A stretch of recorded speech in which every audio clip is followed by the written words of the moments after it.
अब तत्व ज्ञान परमात्मा कहते हैं, जो हम तत्व ज्ञान बताते हैं, भक्ति शास्त्र अनुसार बताते हैं, इसने तो सुनकर राजी नहीं, और बाकी कितनी ही इसके पीठ पर लाद दे ये गलत साधना, सारिया ने गधे की तरह खींचे चला जाएगा, है पेट पलनिया भी चल पड़ेगा, है नंगे पैरा भी वहां पहुंच जाएगा, छाले भी पड़ जाएंगे, और कह दे इसने, और खड़ा होकर तप कर ले पैर सूज जाएंगे। इसको यूं कह दे भाई, जो शास्त्रों में लिखा है ऐसा लिखा है, नाम उठत नाम बैठत नाम सोवत जागबे, नाम खाते नाम पीते नाम सेती लागबे। परमात्मा के भजन में हठ योग नहीं है किसी सदग्रंथ के अंदर, और जो हठ योग करते हैं उनको बड़ा दुष्ट कहा है। गीता जी के अध्याय नंबर 16 और 17 में यही निर्णय ज्ञान दिया है। तो यहां यही बताना चाहते हैं कि एक आत्मा रो रही है, कहती है मैं तो दे दी बालम बैरेनू, और संसारी दी गल्ला चिन्ह ना बूझ शब्द जो गहरेनू। एक जनसाधारण नु कह दे भाई वहां पूजा, वहां उस धाम पर चला जा, और वहां एक जाटी का धागा बांध का आया करते हैं, और तेरा पोता हो जाए या छोरा हो जाए जब खोल काना है वो, अब 1000 आदमी जाएंगे, उसमें 10 का तो स्वाभाविक छोरा या लड़का हो जाएगा, कोई काम सरेगा। तो विषण बताता फिरेगा वो, मैं वहां गया था, धागा बांध का था, अरीब उसने खोलने जाऊंगा, मेरा छोरा हो गया, लड़का हो गया। तो परमात्मा कहते हैं उनकी गल ने तो उनकी बातों को तो तुरंत पकड़ लेगा, और हम जो ये गूढ़ ज्ञान बता रहे हैं, गहरा शब्द बता रहे हैं, इसको नहीं सुनता।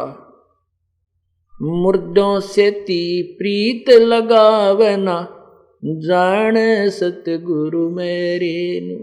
मुर्दों से ती, जैसे गांव की कहीं देख लो, शहर में आसपास कोई बाबा मर गया, उसकी मेड़ी बना करके, और उसने नाम नमान 5 पीढ़ी तो पूजने लग रहे, उस मरे हुए उस बनाए हुए स्थान को पूजते आ रहे। अब पुण्यात्मा मान लीजिए आपका जो पहले जो बाबा वहां रहा करता कोई संत, और वो अच्छा था, सिद्धि युक्त था, वो काम भी सरते थे उस टाइम, तो अब तो वो है ही नहीं। जैसे कोई वैद्य हो, पहले कोई वैद्य था और वो नब्ज देखता था, रोग की दवाई दे देता था, लोग स्वस्थ हो जाते थे, रोगी स्वस्थ हो जाते थे, बिल्कुल ठीक है। अब वो वैद्य की मृत्यु होगी, उसकी यादगार बना दी, अब वहां जाते हैं, मत्था टेकते हैं, उसकी आरती करते हैं, परिक्रमा करते हैं, और कहें कि ये वैद्य अब हमारे रोग खत्म कर देगा, नहीं। वैसा ही वैद्य ढूंढना होगा जिस वैद्य की इतनी महिमा होगी कि उसको आज तक याद किया जा रहा है, वैसा ही वैद्य जहां जीवित मिले, वर्तमान में जहां वह बैठा है, नब्ज देखेगा, आपको औषधि देगा और खाने पीने का परहेज आदि आपको बताएगा, उस वैद्य से आपका रोग नष्ट होगा। उस पूर्व मरे हुए, उस मृत्यु प्राप्त वैद्य की उस यादगार पर जाने से, मत्था टेकने से, वहां परिक्रमा करने से आप स्वस्थ नहीं हो सकते। ठीक इसी प्रकार कहते मुर्दों से ती प्रीत लगाव, न जाने सतगुरु मेरे नु। उन मरे हुओं से तो प्यार कर रहा है, और जिंदा जो संत सतगुरु आवाज लगाता है उसको नहीं सुनता, उसकी बात पर विश्वास नहीं करता।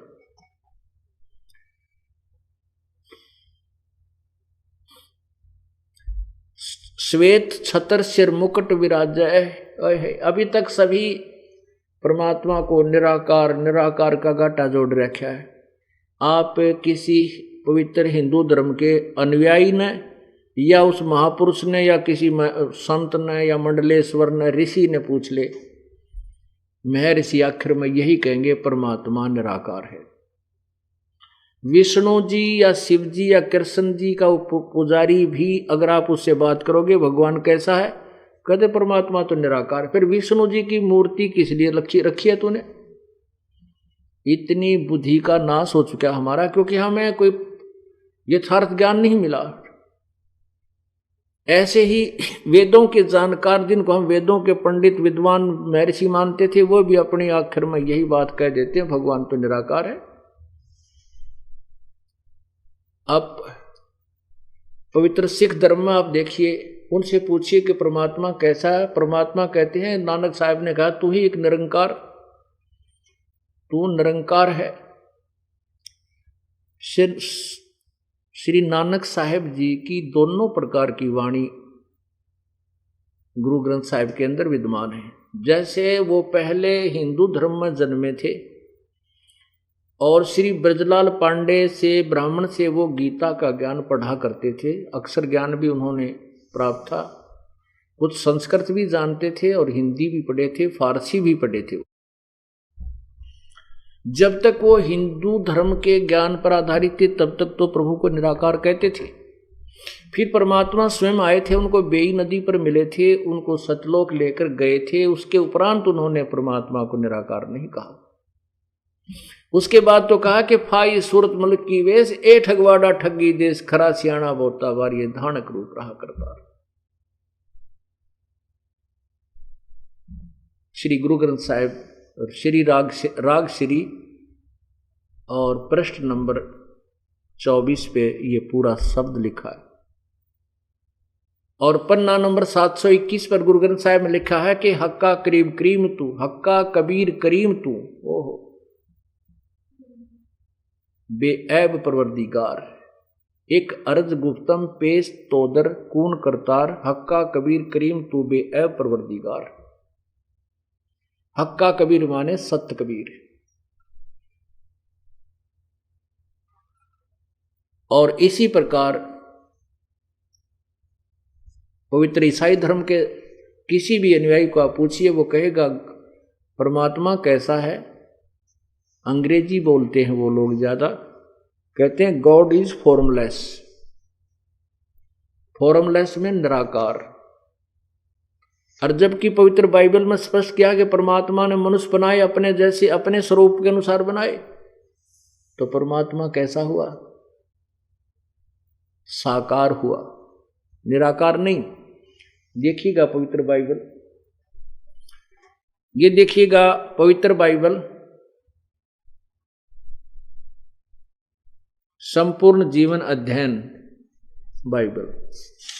अब इसमें नीचे देखिएगा क्या लिखा, यहां कहां से प्रकाशित है ये जर्नल एडिटर, ये जर्नल एडिटर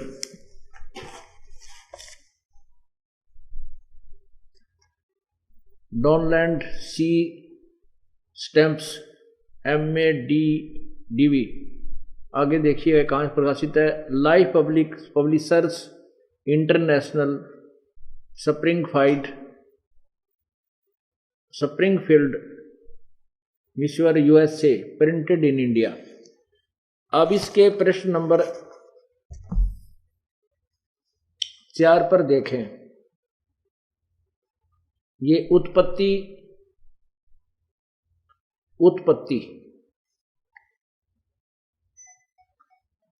अब देखें उत्पत्ति। यहां परमात्मा ने आदि में परमेश्वर ने आकाश और पृथ्वी की सृष्टि की। पृथ्वी बेडौल सुनसान पड़ी थी और गहरे जल के ऊपर तैर रही थी, अंधियारा था तथा परमेश्वर का आत्मा जल के ऊपर मंडराता था। अब हम जो सिद्ध करना चाहते हैं, नीचे आइएगा, ये प्रथम परमेश्वर ने उजियाले को दिन और अंधियारे को रात कहा, सांझ हुई फिर भोर हुआ, ये इस प्रकार पहला दिन, नीचे देखो, ये सांझ हुई भोर हुआ, फिर दूसरा दिन, आगे देखो, फिर तीसरा दिन, नीचे देखो, सांझ हुई फिर चौथा दिन, यहां हो, फिर सांझ हुई भोर हुआ, इस प्रकार पांचवा दिन, यहां देखो। अब छठवां दिन जो है, फिर परमेश्वर ने कहा कि हम मनुष्य को अपने स्वरूप के अनुसार अपनी समानता में बनाएं और वे समुद्र की मछलियों, आकाश के पक्षियों, घरेलू पशुओं और सारी पृथ्वी पर और सब रेंगने वाले जंतुओं पर जो पृथ्वी पर रेंगते हैं अधिकार रखें। यानी उनमें सियाना हो, कंट्रोलर हो, लेकिन खाने के लिए नहीं कहा। आगे देखना। तब परमेश्वर ने मनुष्य को अपने स्वरूप के अनुसार उत्पन्न किया। अपने ही स्वरूप के अनुसार परमेश्वर ने उसको उत्पन्न किया, नर और नारी करके उसने मनुष्य की सृष्टि की। और परमेश्वर उनको आशीष दी और उनसे कहा कि फूलो और फलो और पृथ्वी भर पर में भर जाओ। आगे देखो, ये देखना।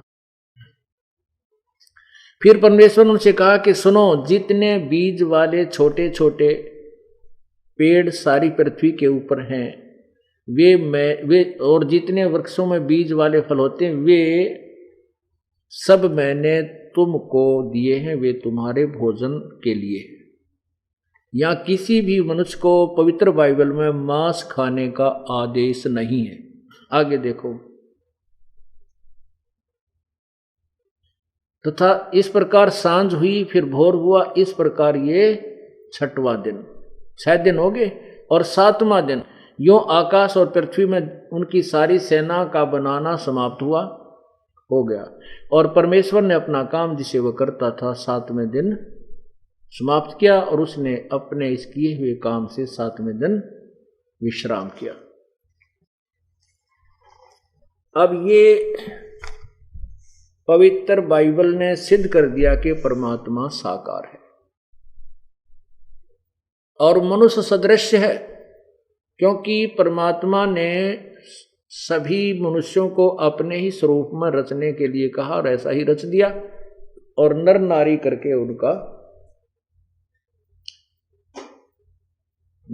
करके उनकी सृष्टि की।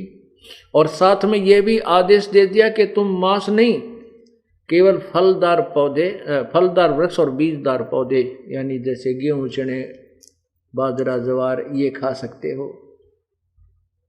और भगवान जो पूर्ण परमात्मा है, वो पूर्ण परमात्मा ने 6 दिन में सृष्टि रची, 7वां दिन अपने तख्त पर जाकर आराम किया। उसके बाद यदि पवित्र बाइबल में कहीं मांस खाने का आदेश है तो पूर्ण परमात्मा का नहीं, वो किसी और देव का है और वो उसका अनुसरण नहीं करना हमने। जैसे जैसे एक उदाहरण देते हैं कि एक व्यक्ति की किसी थानेदार से दोस्ती थी, थानेदार से, एसएचओ से मित्रता थी। उस व्यक्ति ने अपने मित्र एसएचओ यानी थानेदार से कहा कि मेरा पड़ोसी मुझे बहुत तंग करता है, नहीं मानता, मैंने सब प्रार्थना की है, वो बहुत परेशान करता है। तो उस एसएचओ ने अपने मित्र से कह दिया कि मार लठ, उसके माप देख लूंगा। अब उस व्यक्ति ने अपने एसएचओ, उस थानेदार मित्र के आदेश का पालन करके अपने गवांडी के, अपने पड़ोसी के सिर में लठ मारा, लागते वो मर गया, मृत्यु होगी। अब उसने संविधान तोड़ दिया राजा का, एक अधिकारी के कहने से। राजा का अधिकार था कि राजा का जो कानून है, नियम है कि यदि कोई किसी की हत्या करता है तो उसको सजाए मौत होती है, दी जाती है।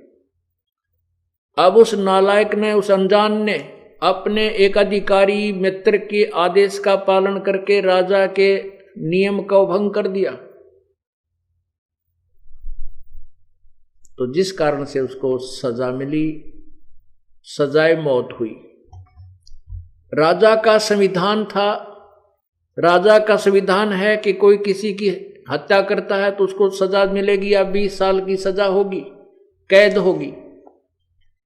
और उसके मित्र थानेदार ने उसको कह दिया मार लठ माप देख लूंगा।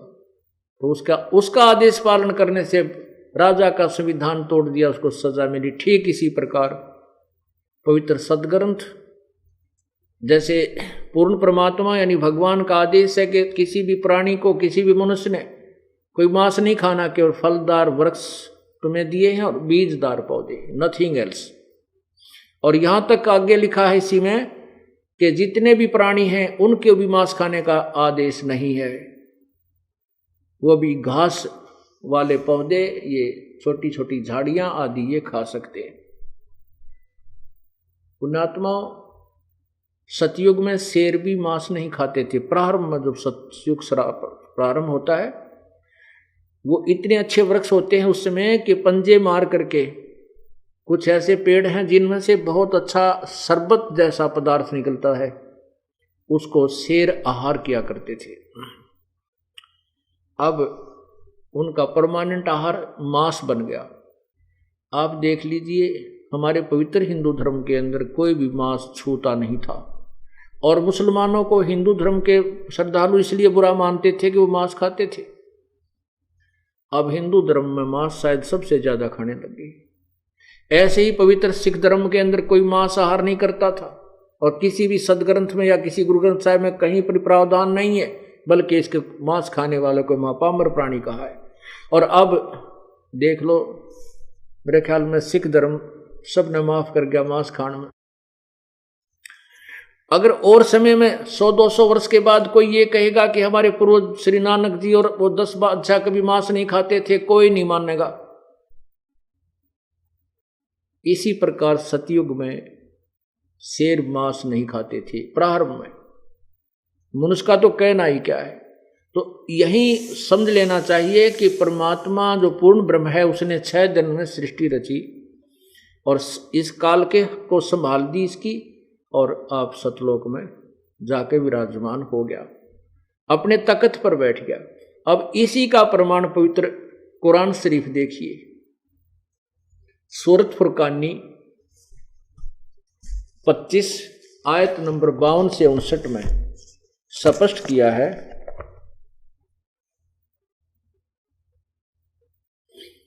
ये देखिएगा कुरान शरीफ, पवित्र कुरान शरीफ, इसके विषय में लिखा है,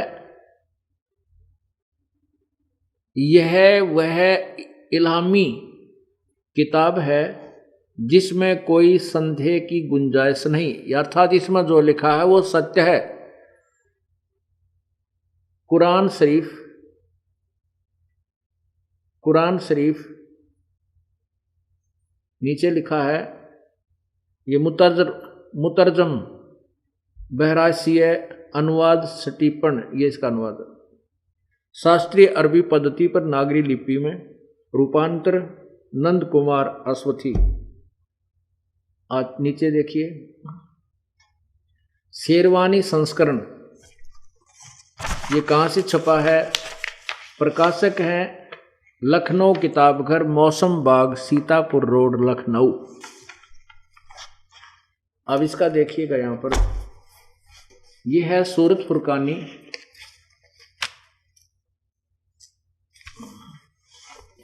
सूरत फुरकानी 25, और प्रश्न नंबर देखना इधर,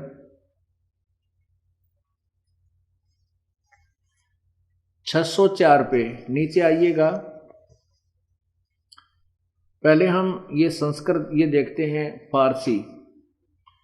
ये आयत नंबर 51 देखिएगा, फला तुतियल काफिरिन व जिहादम बही जिहादन कबीरन, ये कबीरन शब्द 52 में। इसका अर्थ क्या किया है इन्होंने? नीचे देखिएगा, हिंदी किया है इन्होंने खुद ही, नीचे देखो, नीचे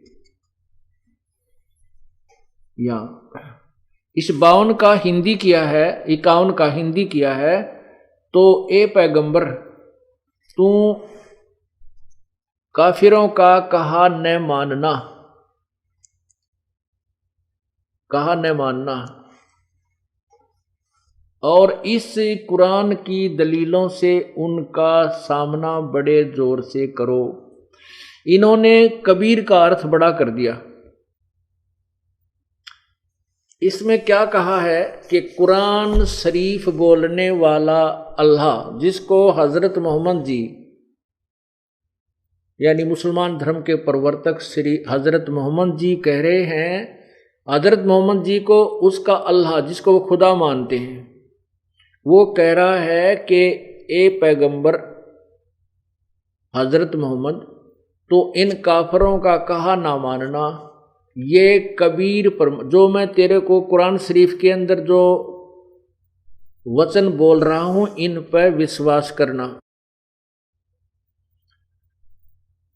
और वो कबीर परमात्मा है, उसके जो मैं कह रहा हूं वो कबीर परमात्मा है, उसके ऊपर विश्वास करना, इन काफरों का कहा ना मानना, क्योंकि ये कबीर को भगवान नहीं मानते। फिर 53, 54, 55, 56, 57, 58, 59 तक ये कहा है कि ये वही परमात्मा है, ये कबीर वही परमात्मा है जिसने जमीन और आसमान के बीच में जो कुछ भी है उसको 6 दिन में रचा और 7वें दिन विश्राम किया। अब देखिएगा,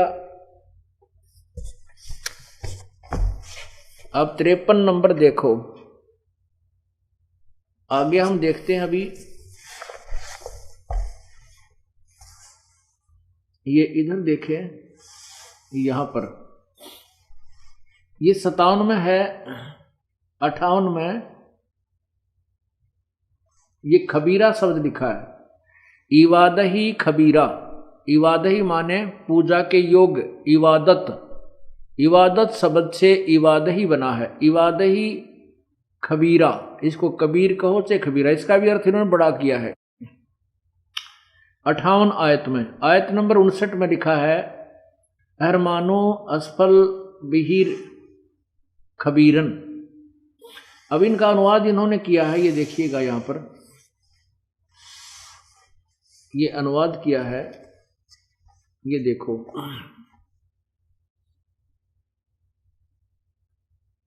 ये अब 57 का जो 58 में देखो, ए पैगंबर, हजरत मोहम्मद का खुदा कह रहा है, ए पैगंबर उस जिंदा पर भरोसा रखो जो कभी मरने वाला नहीं है, अर्थात वो वास्तव में अविनाशी है, और तारीफ के साथ उसकी पाकी बयान करते रहो, और अपने बंदों के गुनाहों से वह काफी खबरदार है। यहां इन्होंने कबीरा का अर्थ बड़ा कर दिया, काफी, बहुत नहीं। वो कबीर परमात्मा अपने बंदों के अपराधों को माफ कर देता है, उनका गुनाहों को से खूब परिचित है, अक्षमा कर देता है, इसका वास्तविक अर्थ ये बनता है। फिर भी 59 में क्या कहा कि जिसने आसमान और जमीन के और जो कुछ उन आसमान और जमीन और जो कुछ उनके बीच में है सबको 6 दिन में पैदा किया, फिर तख्त पर जा विराजा, वह अल्लाह बड़ा, वह अल्लाह कबीर। वो अल्लाह कबीर, बड़ा का अर्थ कबीर, इन्होंने कबीर का अर्थ बड़ा कर दिया। हम कहते हैं वह अल्लाह कबीर रहमान है, दयालु है। और तो उसकी खबर, उस कबीर नामक परमात्मा की खबर किसी बाखबर इल्म वाले से पूछ देखो।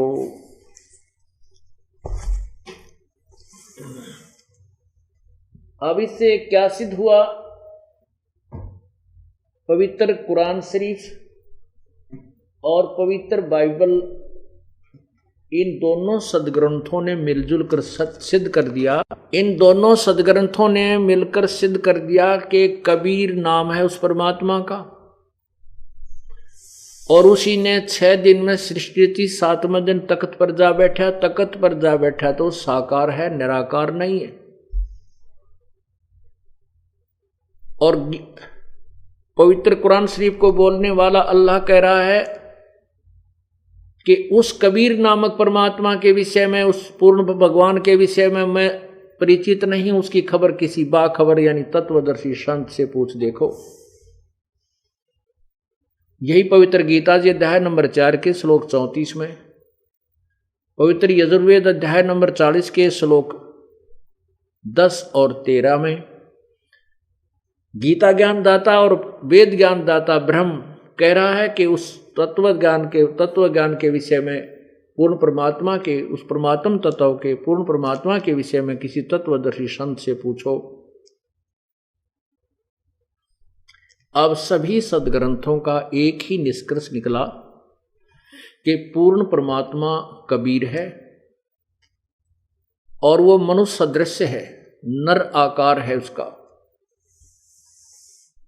और ये भी निकला कि किसी भी सदग्रंथ में उस परमात्मा का आदेश नहीं है कि मांस खाओ, क्योंकि उस परमात्मा ने तो 6 दिन में सृष्टि रची, 7वें दिन वो तख्त पर विराजा। उसके बाद यदि कुरान शरीफ में किसी और अल्लाह ने, किसी देवता ने, फरिश्ते ने अगर मांस खाने का कोई कहा है तो वो पूर्ण परमात्मा का विधान नहीं है। उसके आदेश का पालन करके मांस खाना तो उस पर पूर्ण परमात्मा के संविधान को भंग करना है, जिसकी सजा भोगनी होगी। जैसा आपको अभी उदाहरण सुना था उसी को यहां समझिए।